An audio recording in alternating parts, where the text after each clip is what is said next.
기도하고 시작하겠습니다. 고마우신 하나님, 오늘 또 3일 밤에 하나님 우리를 말씀의 앞에 불러주시고 말씀의 자리에서 하나님을 묵상하고 또 하나님의 말씀을 통해 주시는 주님의 은혜와 지혜를 깨닫기를 소원합니다.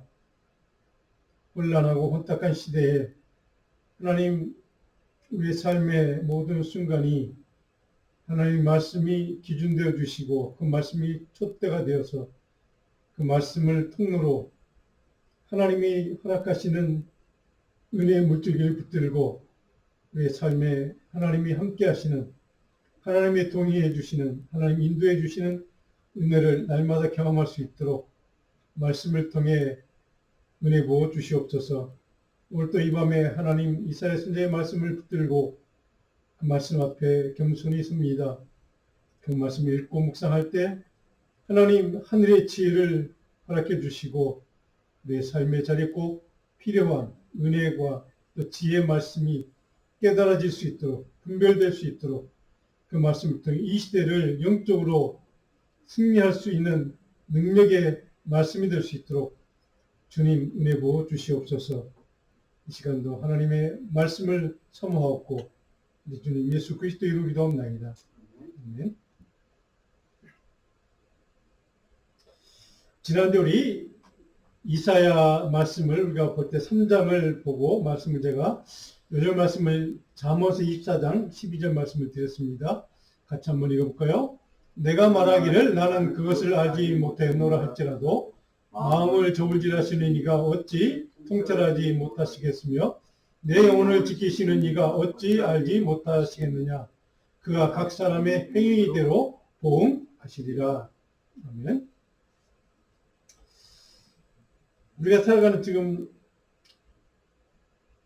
이 시대, 이제 2026년이 시작된 지 벌써 이제 3주가 지나는 이때 우리가 세상을 이렇게 미국 지금 여러 가지 벌어지는 일들 또 세계적인 여러 가지 정치적인 그런 갈등이 있고 또 전쟁하고 있는 그런 장소도 있고 또 그런 문제들을 이렇게 바라보면서 우리가 많은 분들이 느끼는 것 가운데 하나가 의롭지 못하다. 이 세상이 공평하지 못하다. 정의롭지 못하다는 것이죠. 그러면서 이제 크리스찬들 가운데 일부는 하나님의 공의, 하나님의 정의가 어디 있느냐라고 하는 것을 이제 원망 섞이듯이 이렇게 불평하는 분들을 만나게 됩니다. 이제 그런 사람 만날 때 저는 하나님의 공의란 바로 무엇일까를 이제 깊이 생각하고 묵상하면서 오늘 우리가 지금 읽었던 지난주에 제가 드렸던 잠언 24장 12절 말씀, 요절 말씀 하나님은 하나님의 사람이 행하는 대로 행동대로 하나님 보응하신다는 이 말씀이 하나님의 공의, 하나님의 정의가 벌써 그 말씀을 통해 우리에게 선포되었고 하나님이 그렇게 하나님의 공의를 이루어 가신다라는 생각을 하게 됩니다. 자, 그 하나님의 공의를 생각하면서 이제 이스라엘 백성들은 하나님의 백성들은 우리가 지난주에 살펴본 것처럼 그들의 죄 때문에 그들의 불신앙 때문에 불순종 때문에 죄를 범하게 되었고 거기에 대해서 하나님은 심판하시겠다는 말씀대로 그들을 치리하시는 심판하시는 말씀을 우리가 살펴봤습니다. 자, 그것으로 끝이 나면 완전히 이제 이스라엘 백성들은 멸망으로 끝이 나겠죠. 자, 그런데 오늘 이 말씀 우리가 기억하면서 오늘 본문 4장부터 이사야 4장부터 이제 기록된 말씀 이제 계속 이어지는 이 말씀들을 쭉 보면 하나님의 공의는 어떻게 이루어져 가는가 하는 것을 우리가 볼 수 있는 직접적으로 목격할 수 있는 그런 말씀들이 사건들이 기록되어 있습니다. 4장 2절부터 시작이 되는데 그 전에 하나님의 심판을 받았던 이스라엘 백성들 어떤 삶의 현실을 겪고 있는가 하는 것을 가르쳐주는 말씀이 4장 1절 말씀입니다. 이사야 4장 1절을 우리 성경을 좀 다 펴시고 다 좀 같이 읽어봅니다. 4장 1절 말씀 같이 읽겠습니다. 그날에 일곱 여자가 한 남자를 붙잡고 말하기를 우리가 우리 떡을 먹으며 우리 입으리니 다만 당신의 이름으로 우리를 부르게 하여 우리가 수치를 면하자. 아멘. 우리가 수치를 면하게 좀 해달라라고 간절히 붙들고 간청하는 그런 말씀으로 1절이 기록되어 있습니다. 이스라엘 백성들이 하나님 심판을 받은 다음에 그들은 엄청난 치욕스러운 수치를 경험하고 있는 상황이라는 것을 우리는 알게 됩니다.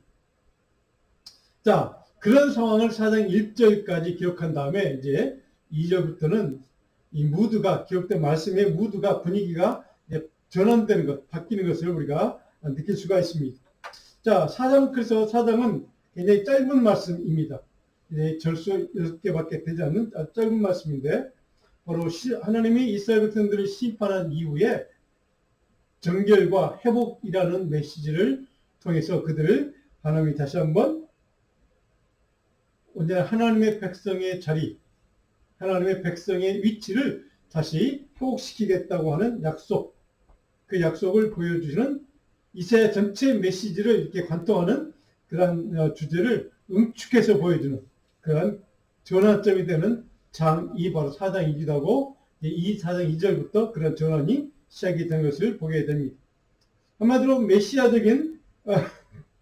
오시면 우리를 어떻게 하실 것인가 하는 것을 기록하는 말씀이 이제 4장 2절부터 시작되고 있다고 생각하시면 여러분들 단순하게 아마 본문의 이사야 전체를 이해할 수 있는 눈이 아마 생길 것 같습니다.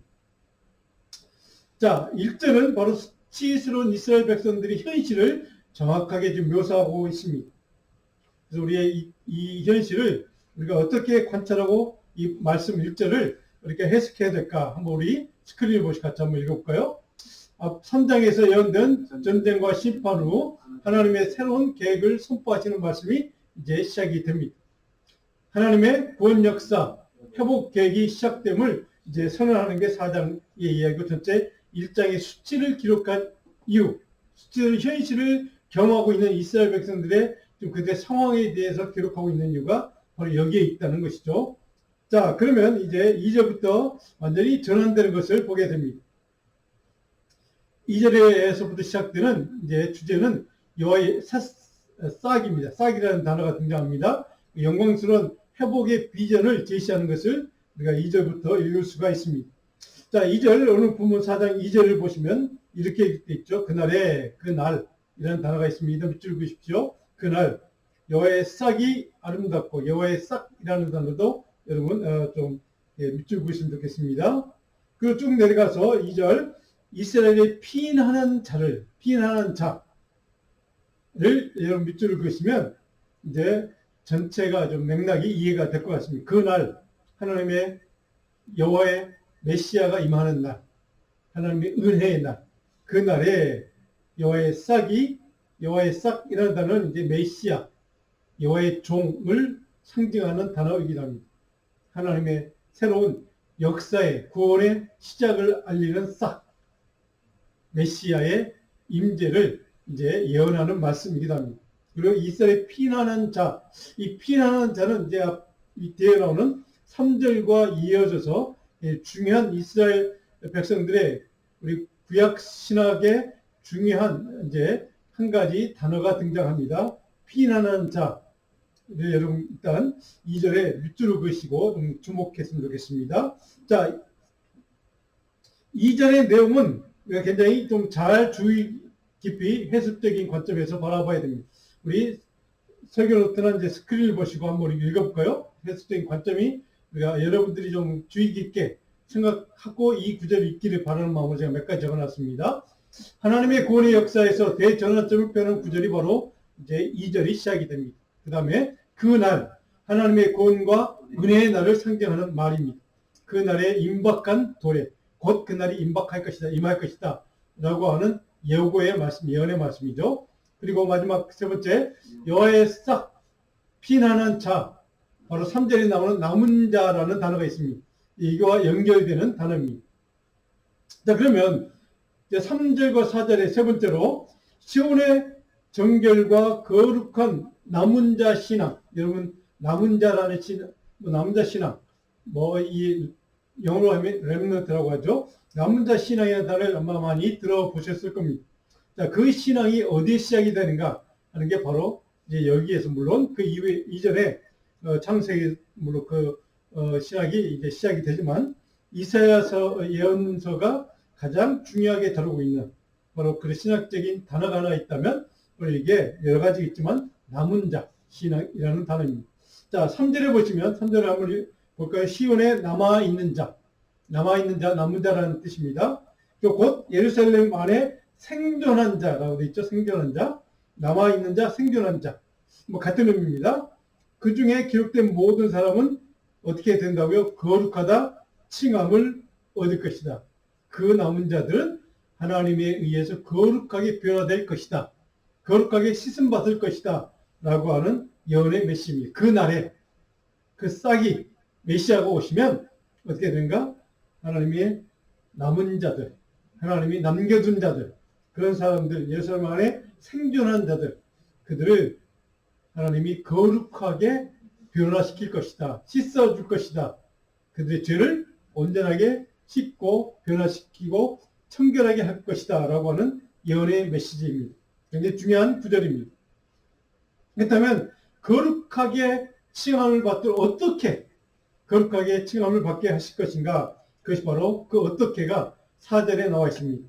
4절 한번 우리 같이 한번 읽어볼까요?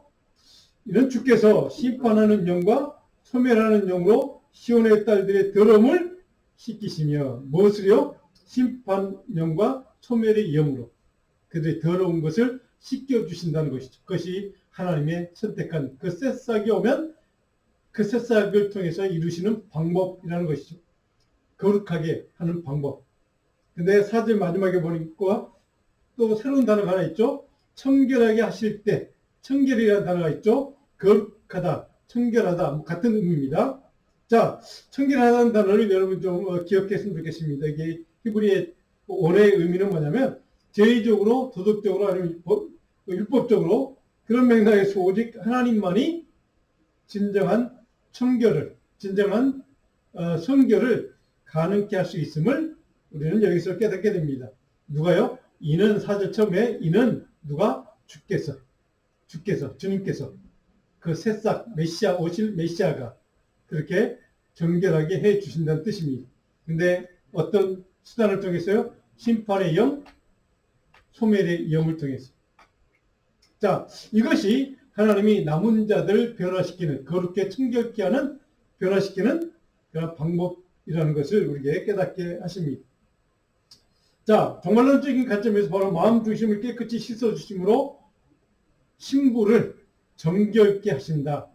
마지막 때 주님이 대접하실 때 신부를 정결케 하시는 바로 방법을 이사야가 예언을 해놓고 있다라고 여러분들이 좀 기억해 주시면 좋겠습니다. 자, 그렇다면 거룩하고 청결케 하는 그 능력은 무엇인가, 무엇을 의미하는가?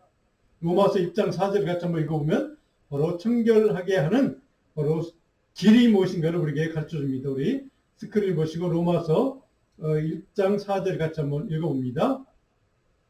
성결의 영으로는 죽은 자들 가운데서 부활하사 능력으로 하나님의 아들로 선포되셨으니 곧 우리 주 예수 그리스도십니다. 예수 그리스도 그분을 통해서 그분을 새싹이라고 표현했습니다. 메시아를 뜻합니다. 그분이 오시면 성령의 능력을 통해서 우리를 거룩하게 청결하게 씻어주신다라고 하는 것을 이렇게 예언하고 있는 말씀을 바울 사도가 이렇게 이제 이해를 하고 해석을 해준 말씀이 바로 이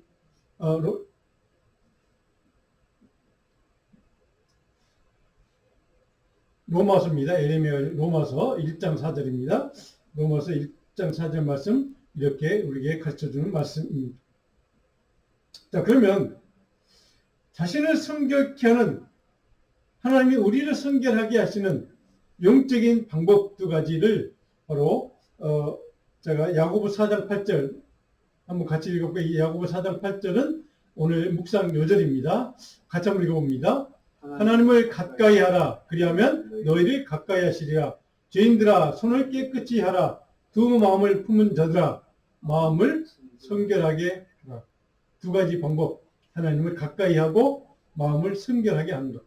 바로 이것이 하나님의 바로 남은 자, 구원받은 그리스도인의 바로 성결케 하는 영적인 방법 두 가지 이렇게 제시하고 있습니다. 하나님을 늘 묵상하고 가까이 하고 하나님의 은혜를 사모하고 말씀을 늘 읽고 묵상하고 그리고 우리의 마음을 성령의 능력으로 성결케 하는 바로 이것을 바로 두 가지 방법으로 제시해주고 있다는 사실을 이런 관점에서 보면 구약에 기록된 말씀과 이사야를 통해 주시는 그런 연의 말씀과 바로 신약 성경에서 바울 사도든 야고보 사도든 바로 그런 해석의 관점이 바로 일관되다는 것, 바로 일통하고 있다는 것을 우리는 보게 됩니다.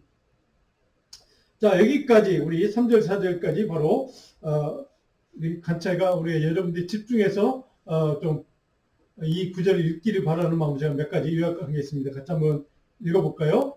하나님의 남은 자의 영적인 개념이 바로 3절에 설명되어 있죠. 바로 그들의 정체성은 무엇인가를 이제 바로 4절에 생존한 자라고 이렇게 이해할 수 있으면 좋겠다라고 제가 기록해 놓은 겁니다. 그 다음에 자, 하나님께서 보혈로 깨끗하게 씻어 주심으로 죄 용서의 은혜를 경험한 구원의 백성이 바르고 생존한 자, 남은 자가 될 것이다 라는 말씀입니다. 자, 그러면 그들을 통로로 해서 하나님의 새로운 회복에 대한 소망을 선포하고 있는 게 바로 이 이사야 4장의 메시지 유다입니다.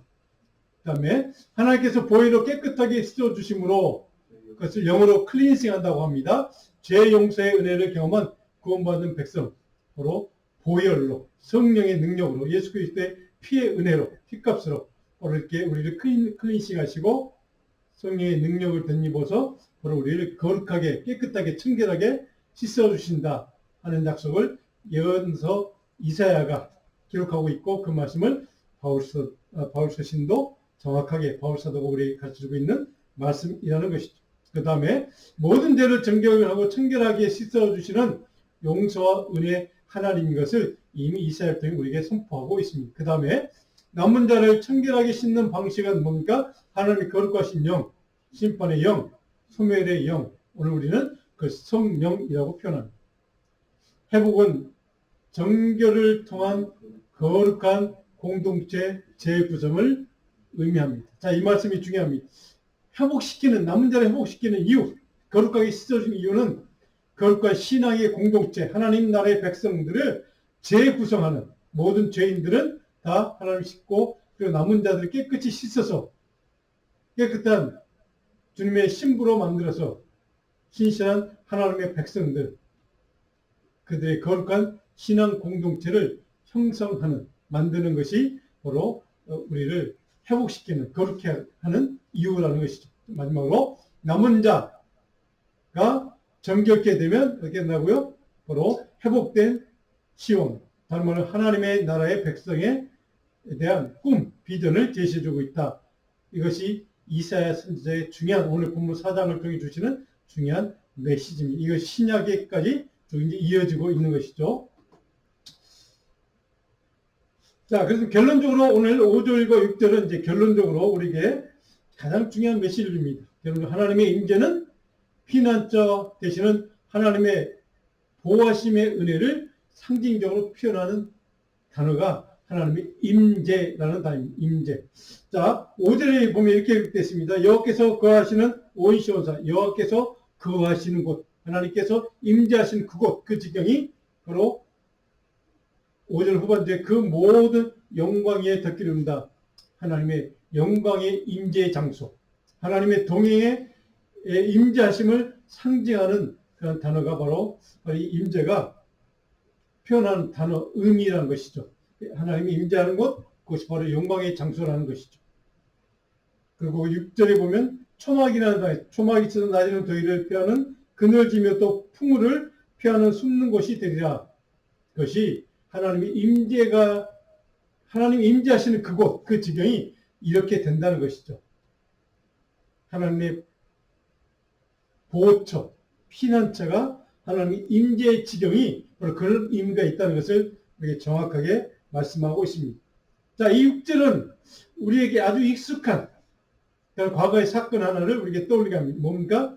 과거에 40년 동안 이스라엘 백성들은 하나님이 사막을 건너는 그들을 지키기 위해서, 보호하기 위해서 어떻게 하십니까? 구름기둥과 불기둥으로, 그리고 성막의 은혜를 주셔서 예배함으로 그를 지키시고 보호하시는 은혜를 우리는 잘 기억하고 있습니다. 그 은혜, 그 지키심의 은혜, 보호하심의 은혜, 피난처 되어주시는 은혜, 바로 그 은혜를 6절은 정확하게 표현하고 있습니다. 하나님이 임재하는 그곳이, 하나님이 함께 하시는 그것이 바로 거룩한 영광이 임재하는 곳이고, 그것이 우리가 피할 곳이요, 우리가 보호받을 것이요, 우리가 거룩의 능력을 입는 것이고, 하나님의 구원의 은총을 입는 곳이라는 것이죠. 그래서 하나님의 임재는 그런 상징성이 여러 가지 의미에 상징하는 내용들이 있습니다. 중요한 신앙적인 우리의 내용들이 있습니다. 바로 이것을 6절의 이사야 선지자를 통해서, 바로 마지막 9절 6절을 통해서 하나님 우리에게 정확하게 전달해 주고 있습니다. 여기 피하고 숨다라는 단어가 6절에 두 동사가 기록됐습니다. 이 피한다는 단어는 여러분이 믿고 신뢰할 수 있는 곳이기 때문에 그곳으로 들어가는 뜻입니다. 믿고 신뢰할 수 있는 곳. 그리고 바로 이게 숨는다는 단어는 바로 이 단어의 의미는 뭐냐면 비밀스러운 장소를 뜻하는데, 바로 우리를 숨겨주는 비밀스러운 장소. 우리가 신뢰할 수 있고, 그래서 우리가 나를 숨겨줄 모든 악으로부터, 모든 사단으로부터 우리를 지키고 보호하고 숨겨줄 수 있는 곳으로 믿을 수 있고 신뢰할 수 있는 피난처가 되어주는 그곳임을 믿고 그곳에 피한다는 뜻입니다. 그래서 바로 여기에서 우리가 이 단어 6절에 보시면 피한다, 그리고 숨는다라는 단어는 여러분들이 하나님의 임재를 상징한다라고 생각하시면, 그곳에는 바로 이렇게 우리가 피하는 곳이 될 거야. 우리 완전히 지켜주는 은혜의 지경이 될 거야. 보호처가 될 거야. 라고 하는 것을 상징적으로 이렇게 표현했다 하는 것을 여러분 기억하시면, 그것이 바로 하나님의 영광에, 우리가 예배 드릴 때마다 하나님의 영광을 사모하고 또 찬양 드릴 때마다 하나님의 임재를 사모하는 이유가 바로 여기에 있다는 것을 우리가 깨닫게 됩니다. 하나님이 보호해 주시는 지경, 영광의 임재가 있는 그곳, 예배를 드릴 때마다 바로 그것이 하나님의 영광이 임하는 곳이고 하나님의 보호하심과 지켜주시는 은혜가 임하는 곳, 바로 이것이 바로 하나님의 임하시는 장소다. 바로 그것을 상징적으로 표현하고 있다는 것을 꼭 기억해 주시면 좋겠습니다. 바로 이 5절과 6절의 결론적인 두 구절을 통해서 우리가 깨닫는 것은 하나님 임재하는 것, 하나님이 함께 하시는 그 지경은 우리의 소망이고 우리가 신뢰하고 의지하고 믿고, 그래서 우리를 보호해 주시는 장소, 은혜의 지경이라고 정확하게 우리는 그것을 바로 소망하고 갈망할 수 있는 그런 은혜의 사모의 그런 지경인 것을 우리는 여기서 깨닫게 됩니다. 하나님이 동의해 주시면 그 지경이 바로 구원과 영생을 주시는 하나님의 은혜의 지경이라는 것을 상징적으로 의미하고 있다는 것이죠. 우리는 그래서 신약적인 관점에서 바로 성령이 함께 하시는 곳, 성령의 역사하시는 그곳, 성령의 임재가 있는 그곳, 그것이 바로 하나님이 보호하시는 장소고 하나님 은혜의 장소고 하나님의 역사의 장소라는 것을 우리는 이해할 수 있게 됩니다. 자, 4장 전체에 어떤 내용을 담고 있는가 우리 스크린 보시고 우리 한번 같이 읽어볼까요? 하나님의 구속사의 흐름을 이제 제시해주고 있다는 거죠. 우리 빨간 글자로 한번 볼까요? 인간이 죄를 지어서 타락합니다. 그러면 하나님이 심판하시죠. 자, 3장까지가 그 내용이었습니다. 근데 그것이 끝나지 않고 4장부터 2절부터 회개하고 돌이키면 하나님이 정결케 하신다, 청결케 하신다는 약속을 해주시는 게 오늘 4장 2절부터 시작입니다. 그러면 거기에 하나님의 영광의 임재가 있고 그리고 우리를 지키시는 보호하시는 은혜가 있고 그리고 거기에 하나님의 거룩의 영광이 드러나는 곳, 함께하는 곳, 이라는 사실을 이 신학적인 흐름을 우리에게 설명해 주는 것을 볼 수가 있습니다. 바로 이것이 계속해서 이제 이 사이클이 반복이 되고 있는 것이 이사야 제 흐름이고 성경 전체 흐름이라는 것이죠. 구원사적인, 본론적인 관점, 구원의 역사가 이렇게 흘러간다는 것을 우리에게 말씀하고 있습니다. 두 번째로 하나님의 임재와 하나님의 보호하심에 그리고 회복의 메시지를 선포하는 것이 바로 4장 2절부터 시작되고 있다. 여러분 기억해 주시면 좋겠습니다. 그 다음에 심판 이후에 새 출애굽의 신앙 공동체 이미지 회복을 목표로 제시하고 있다. 아까 제가 말씀드렸죠. 새로운 하나님의 구원받은 백성들의 신앙의 공동체, 은혜의 공동체, 신뢰의 공동체, 바로 그것을 재구성하는 이것이 바로 이 회복의 메시지가 이사야 4장부터 시작이 되고 있다 하는 것을 기억해 주시길 바랍니다. 그 다음에 출애굽 광야 40년 동안 구름기둥과 불기둥과 성막을 통해 상징적으로 하나님의 임재, 동행하심, 함께하심의 은혜를 표현한 것을 그것을 다시 회복하겠다라고 하는 것을 이사야 4장부터 하나님이 예고해 주고 있다 하는 것을 우리가 이해하면 좋겠습니다. 마지막 하나님의 임재, 하나님의 보호하시는 은혜의 지경이다 하는 것 다시 한번 강조했으면 좋겠습니다. 자, 그렇다면 바로 이 4장 전체 짧지만 6절까지 밖에 없는 이 짧은 4장 전체에 우리가 교훈이 있습니다. 적용할 수 있는 교훈 같이 읽어볼까요? 불순종과 불신앙과 거짓과 악한 삶의 자리를 떠나서 돌이키고 하나님과 가까이 동행하는 삶은 곧 우리가 갈망하고 소망하는 비밀스러운 하나님의 피난처요 보호처가 됨을 우리는 기억할 수 있기를 다시 한번 바랍니다. 그 다음 두 번째로 하나님의 말씀에 순종하는 삶으로 성결의 영을 입고 자기를 청결하게 함으로 거룩한 하나님의 백성으로 회복되어 주님의 영생, 구원의 은총을 누리는 삶을 소망하고 결단하는 것이 바로 이 말씀을 통해 우리가 우리 삶에 적용하는 그런 영적인 교훈입니다. 자, 묵상 말씀 아까 제가 드렸습니다. 묵상 과제가 있습니다. 여러분들도 같이 한번 이 묵상 과제를 읽고 이 짧지만 1절부터 6절까지 말씀 쭉 읽으면서 반복해서 읽으면서 이 묵상 과제를 여러분들 한번 깊이 좀 생각하시면 좋겠습니다. 지금 내 신앙과 삶은 말씀에 순종하고 하나님을 늘 가까이 함으로 성결의 영을 입고 하나님의 구원의 은혜를 경험하고 살아가고 있는가? 로 이사야 선지자를 통해 4장부터 시작되는 하나님의 회복의 은혜를 경험할 수 있는 그런 하나님의 남은 자, 하나님의 구원받은 백성, 하나님의 새로운 은혜의 신앙의 공동체를 섬기는 그런 공동체를 세워가는 저와 여러분들에게 바로 이 말씀을 통해 이 묵상 과제를 통해 깊이 다시 한번 우리가 믿음으로 응답하고 결단할 수 있는 그런 이 한 주간 이사야 4장 말씀을 읽고 묵상하면서 같이 좀 이렇게 기도했으면 좋겠습니다.